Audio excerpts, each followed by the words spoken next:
इस वीडियो में हम बात करने वाले हैं 7वें चरण की शिक्षक भर्ती को लेकर, जिसमें आप सभी लोग को पता है कि 2.5 लाख 3 लाख जो है वो आपके शिक्षकों की भर्ती की जाएगी। बाकी यहाँ पर मेन टॉपिक है वो है आपका अदर स्टेट को लेकर, कि जो आपके 7वें चरण की शिक्षक भर्ती है उसमें जो है अदर स्टेट मतलब दूसरे राज्य के कैंडिडेट को जो है वो यहाँ पर शामिल करना तय है। बाकी यहाँ पर जो आपकी नई नियमावली है और जो आपका कोर्ट के ऑर्डर है उसको लेकर जो है हम इस वीडियो में बात करने वाले हैं। सबसे पहले यहाँ पर हम बात करने वाले हैं कि दूसरे राज्य के कैंडिडेट जो है किस तरीके से 7वें चरण की शिक्षक भर्ती के लिए एलिजिबल हो पाएंगे। आप यहाँ पर देख सकते हैं उत्तर प्रदेश की 68,500 जो शिक्षक भर्ती थी उसमें जो है बोला गया था कि जो शिक्षक भर्ती है उसमें जो है वो उत्तर प्रदेश का जो है वो 5 साल का निवासी होना चाहिए। बाकी उसके बाद भी जो है बहुत सारे कैंडिडेट ने जो है फॉर्म भरा, फिर फॉर्म भरने के बाद जब उनका सिलेक्शन हुआ, फिर जब ज्वाइनिंग उनकी रोकी गई, फिर उसके बाद जो है इलाहाबाद हाईकोर्ट में जो है उन्होंने अपना केस दर्ज किया। फिर उसके बाद जो है इलाहाबाद हाईकोर्ट ने जो है वो निर्णय दिया कि जो दूसरे राज्य के लोग हैं उनको भी जो है वो यहाँ पर शामिल किया जाए। तो किस तरीके से शामिल किया गया है यहाँ पर हम थोड़ा सा जो है वो देख सकते हैं। यहाँ पर आप देख सकते हैं, यहाँ पर बोला गया कि जो चयनित प्रदेश के बाहर के हैं उनको भी जो है वो यहाँ पर नियुक्ति दें, मतलब उनको भी जो है यहाँ पर शिक्षक भर्ती में जो है वो नियुक्त किया जाए। यहाँ पर आप पूरा मामला जो है वो देख सकते हैं। यहाँ पर क्या है कि इलाहाबाद हाईकोर्ट ने जो है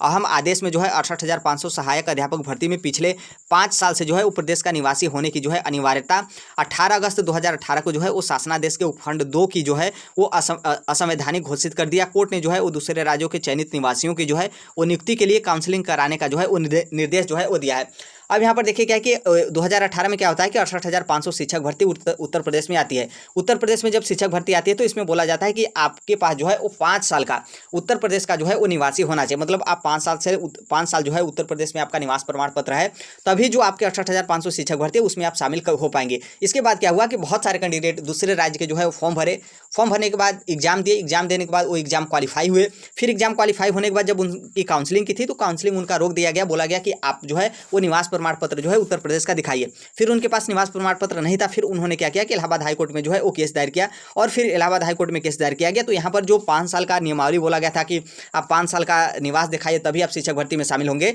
तो इसको जो है इलाहाबाद हाईकोर्ट ने असंवैधानिक घोषित करते हुए जो है यहाँ पर उत्तर प्रदेश का जो यहाँ पर शासनादेश था, नियमावली था, उसको जो है इलाहाबाद हाईकोर्ट ने रद्द कर दिया। फिर उसके बाद जो दूसरे राज्य के चयनित अभ्यर्थी थे उनको भी जो है वो शामिल किया गया। यहाँ पर देख सकते हैं, यहाँ पर बोला गया कि यह आदेश जो है वो न्यायमूर्ति यशवंत वर्मा ने जो है हरियाणा और दिल्ली निवासी मनीष व अन्य सहित दर्जनों याचिकाओं को जो है मंजूरी करते हुए जो है वो यहाँ पर दिया है। मतलब यहाँ पर क्या है कि हरियाणा के लोग, दिल्ली के लोग और बिहार के लोग, बहुत सारे कैंडिडेट जो थे जिनकी संख्या दर्जनों से भी अधिक थी, उनको जो है उनकी याचिका पर यहाँ पर मंजूरी देते हुए जो है उनको यहाँ पर जो निवासी था उसको खारिज करते हुए जो है इनको भी जो है वो नियुक्ति दिया गया और ये भी जो है यूपी में गवर्नमेंट टीचर बन गए। यहाँ पर देखेंगे तो यहाँ पर जो याची हैं, याची के अधिवक्ता का कहना है कि अनुच्छेद 16(3) के तहत जो है किसी भी व्यक्ति को धर्म, वर्ण, जाति और निवास स्थान के आधार पर जो है उनको विभेद करके जो है उन मतलब नहीं रोका जा सकता। मतलब यहाँ पर क्या है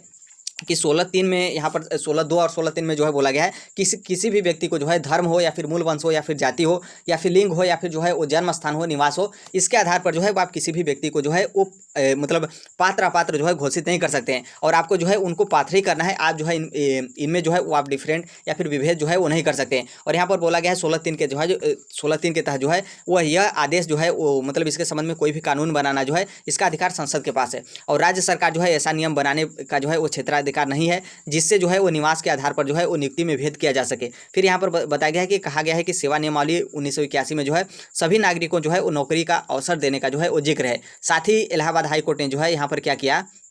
कि आप यहाँ पर देखेंगे कि साथ ही इलाहाबाद हाईकोर्ट ने जो है वो भर्ती में विज्ञापन में यह शर्त नहीं था और कहीं पर भी नहीं कहा गया कि आवेदन की तारीख से जो है वो 5 साल से प्रदेश का निवासी होने का जो है वो शर्त व कानून संविधान के खिलाफ है। उस रद्द किया मतलब यहाँ पर नियमावली बनाया गया था उत्तर प्रदेश सरकार की तरफ से, उसको जो है इलाहाबाद हाईकोर्ट ने जो है वो रद्द कर दिया। फिर यहाँ पर क्या हुआ था कि जो आपके 68,500 शिक्षक भर्ती हुआ था उसमें जो है 27,000 पद रिक्त थे और 27,000 पद रिक्त थे। तो उसके बाद क्या किया गया कि जो दूसरे राज्य के कैंडिडेट थे उनको यहाँ पर क्या किया गया कि उनको जो है इस भर्ती में जो है वापस शामिल किया गया। तो यहाँ पर आप इलाहाबाद हाईकोर्ट का निर्णय आपने देख लिया। यहाँ पर आपका दूसरा मैटर है जो हम यहाँ पर कट किए हैं, बाकी ये जो आपका मैटर था वो आपका था इलाहाबाद हाईकोर्ट का। तो इलाहाबाद हाईकोर्ट ने जो है वो साफ साफ जो उत्तर प्रदेश का 68,500 शिक्षक भर्ती था उसमें बोला गया था कि जो भी कैंडिडेट फॉर्म भर रहा है उसको जो है वो राज्य का 5 साल निवासी होना जो है अनिवार्य है। यदि 5 साल से राज्य का निवासी नहीं होता है उत्तर प्रदेश का तो वो जो है उत्तर प्रदेश का शिक्षक भर्ती है इसका फॉर्म नहीं भर सकता है। फिर उसके बाद क्या हुआ आपने देख ही लिया कि फिर उसके बाद जो है इलाहाबाद हाईकोर्ट ने निर्णय दिया कि इनको जो है वो नियुक्ति पत्र दिया जाए जो जो दूसरे राज्य के लोग हैं, दूसरे राज्य में बहुत सारे लोग जो हैं वो दिल्ली से थे, हरियाणा से थे, मध्य प्रदेश से थे और उसके बाद जो है बिहार से थे। कुछ बिहार से भी मतलब हमारे जान पहचान के लोग हैं जो इस शिक्षक भर्ती में शामिल हुए और वो जो है उनका मतलब नियुक्ति रोका गया। फिर उसके बाद कोर्ट के निर्णय के बाद जो है वो अभी तक जो है उत्तर प्रदेश में गवर्नमेंट टीचर बने हुए हैं। तो यहाँ पर इस निर्णय को देख सकते हैं, यही जो कि आपका एक मतलब मेन जरिया है। क्यों, नॉर्मल सी बात है, क्योंकि कोई भी इलाहाबाद हाईकोर्ट निर्णय करता है तो वो निर्णय जो है वो आपके दूसरे राज्य के हाईकोर्ट में भी जो है वो आपके पेश किया जा सकता है। उसका मतलब जो निर्णय है उसको भी जो है वो सबमिट किया जा सकता है कि देखिए हमारे राज्य में जो है इलाहाबाद हो या फिर कोई अन्य हाईकोर्ट हो इस तरीके का निर्णय दिया है, तो आप इसके खिलाफ जो है कहाँ पर मतलब कैसे जो है वो आप जा सकते हैं। तो इसलिए मैक्सिमम चांस है कि जो दूसरे राज्य के लोग हैं उनको भी जो है वो 7वें चरण की शिक्षक भर्ती में बैठने का जो है मौका मिलेगा। या फिर नॉर्मल सी बात है वो मतलब रोका भी गया है, उसके बाद भी उन लोग फॉर्म भरेंगे फिर। या फिर बहुत सारे लोग ऐसे भी होंगे कि जो RTI वगैरह या फिर जो है वो पटना हाईकोर्ट में जो है कोर्ट केस वगैरह जो है वो कर दिए होंगे।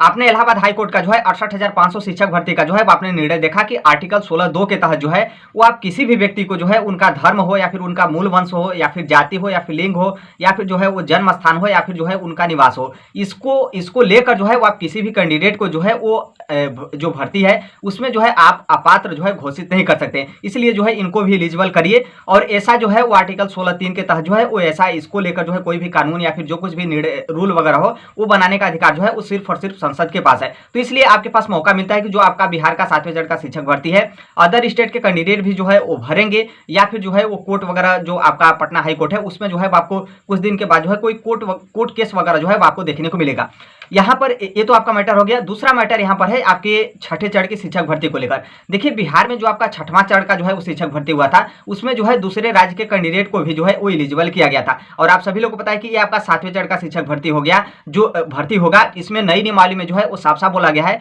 कि जो पहले से भी बिहार में नियोजित टीचर हैं उनको भी जो है वो 7वें चरण की शिक्षक भर्ती में फॉर्म भरना पड़ेगा और उनको जो है एग्जाम क्वालिफाई होना पड़ेगा। यदि वो एग्जाम क्वालिफाई नहीं होते हैं तो उनको राज्यकर्मी का दर्जा नहीं दिया जाएगा और उनका जो वेतन में बढ़ोतरी का प्रोसेस है वो भी जो है वो नहीं किया जाएगा। अब आप सोचेंगे कि जो 6ठे चरण में अदर स्टेट के कैंडिडेट सिलेक्ट हुए हैं अब वो किस आधार पे जो है वो 7वें चरण में भरेंगे, क्योंकि 7वें चरण में तो बोल दिया गया है साफ साफ कि बिहार राज्य का जो है वो आपके पास मूल निवासी होना चाहिए, जो कि 6ठे चरण में दूसरे राज्य से लोग आए हैं तो उनका तो बिहार में मूल निवासी है नहीं, या तो मान लीजिए वो बाद में जमीन खरीदे हो या फिर बिहार में वो निवास बन गए वो अलग बात है। लेकिन बहुत सारे लोग ऐसे हैं जो दूसरे राज्य से आकर बिहार में 6ठे चरण में जो है वो नौकरी करें तो उनके पास जो है किसी भी प्रकार का बिहार का जो है वो मूल निवास जो है वो नहीं है। अब यहाँ पर गवर्नमेंट उनके लिए क्या करेगी, क्या उनको राज्यकर्मी का दर्जा नहीं देगी या फिर जो है उनका वेतन में बढ़ोतरी नहीं करेगी, उनको जो बिहार का 7वें चरण का सुपर टीटी है उसमें क्या बैठने का मौका नहीं देगी। तो कहीं ना कहीं ये सभी मामले जो है आपके कोर्ट में जाएंगे और कहीं ना कहीं कोर्ट के जो कुछ भी निर्णय होते हैं उस निर्णय को जो है आपको जो है वो इंतजार करना पड़ेगा। या फिर हो सकता है कि जब आपका फॉर्म आए या फिर जब आपका नोटिफिकेशन आए तो उसमें गवर्नमेंट बोल दे कि जो 6ठे चरण के अंतर्गत जो है वो दूसरे राज्य के जो कैंडिडेट हैं जो सिलेक्ट हुए हैं बिहार में गवर्नमेंट टीचर बने हैं उनके लिए ये नियम जो है आपका लागू नहीं होता है, तो फिर तो आपका अलग बात होता है। बाकी यदि इस तरीके का मैटर गवर्नमेंट रखती है कि मूल निवासी होना चाहिए तो कहीं ना कहीं आपका मामला जो है आपका कोर्ट में जो है आपका जाएगा। तो यहाँ पर आपने दो मामले देख लिए, एक तो आपका 68,500 का जो आपका इलाहाबाद हाई कोर्ट का निर्णय था।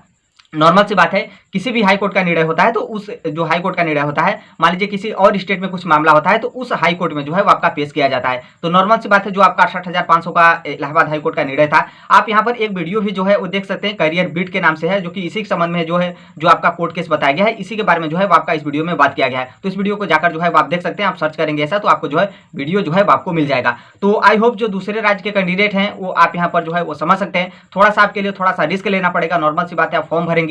या फिर फॉर्म भरने के बाद जो है वो आप क्या करेंगे कि आप अपना तैयारी करेंगे, फिर उसके बाद आप सिलेक्शन लेंगे। तो नॉर्मल सी बात है जब आप सिलेक्शन लेंगे तो उस टाइम पे आपको जो है रोक दिया जाएगा कि आप अपना जो है वो मूल निवास जो है वो दिखाइए। फिर आपको क्या करना पड़ेगा कि फिर आपको जो है कोर्ट वगैरह में जो है वो जाना पड़ेगा। या फिर आप यहाँ पर ये भी कर सकते हैं कि अभी 7वें चरण की शिक्षक भर्ती का नोटिफिकेशन जो है आपका जारी नहीं किया गया है तो आप RTI वगैरह लगा सकते हैं या फिर जो है आप अभी से कोर्ट केस वगैरह कर सकते हैं ताकि कोर्ट जो है आपके निर्णय दे दे। बाकी यहाँ पर देखिए क्या है कि कोर्ट के निर्णय है या फिर जो है आपका राज्य का मामला है तो राज्य की शिक्षक भर्ती है तो इसमें राज्य चाहे और कोर्ट चाहे तो आपको शामिल भी नहीं कर सकती है। बाकी अब देखिए अब ये सब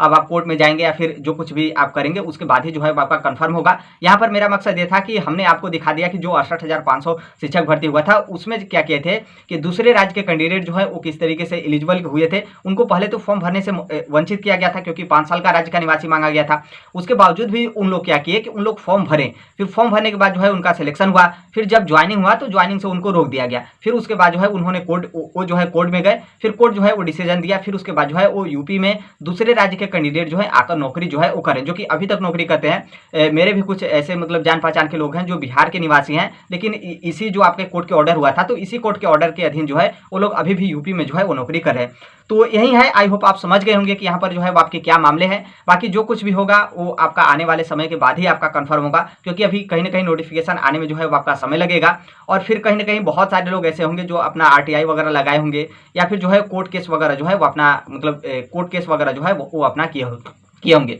बाकी इतना कंफर्म है कि नोटिफिकेशन आएगा तो अदर स्टेट के कैंडिडेट भी जो है फॉर्म भरेंगे, मानेंगे नहीं। तो आई होप आप समझ गए होंगे जो कुछ भी मामला था। तो यहाँ पर जो मतलब जो बिहार के मूल निवासी हैं वो थोड़ा सा माफ करिएगा कि मतलब इस तरीके से हमने वीडियो बनाया, क्योंकि नॉर्मल सी बात है, उनको जो है वो मतलब समस्या होगा कि यहाँ पर सिर्फ और सिर्फ क्या करें कि यहाँ पर सिर्फ और सिर्फ बिहार के जो कैंडिडेट हैं वही शिक्षक भर्ती में शामिल हो, बाकी जो अदर स्टेट की शिक्षक भर्ती आती है उसमें क्या हो कि बिहार के लोग भी जो है वो शामिल हो। सबका जो है वो मतलब यही रहता है कि हमारे राज्य के शिक्षक भर्ती में दूसरे राज्य वाले न जाएँ, और दूसरे राज्य की जो शिक्षक भर्ती है उसमें जो है वो सभी राज्य के लोग जो है वो शामिल हो पाएँ। तो आप यदि समझ गए होंगे तो आप मामला जो है वो समझे गए होंगे। बाकी जो कोई भी अपडेट वगैरह होगा हम शेयर कर देंगे। यदि आप इस चैनल पे नए हैं, राइट टू एजुकेशन सोनभद्र को सब्सक्राइब जो है वो कर लीजिएगा, और टेलीग्राम का लिंक भी जो है वो आपको कमेंट बॉक्स में जो है वो देखने को मिलेगा, और व्हाट्सअप नंबर भी रहेगा। तो आप जो कुछ भी जानना चाह रहे हो, या फिर कोर्ट वगैरह के जो आपके डिसीजन वगैरह हो या फिर निर्णय वगैरह हो, तो आप जो है वो हमें व्हाट्सअप भी जो है वो कर सकते हैं। तो मिलते हैं अगले नेक्स्ट वीडियो में, तब तक के लिए thank you, bye bye, take care, all best, thank you for listening, God bless you, thank you.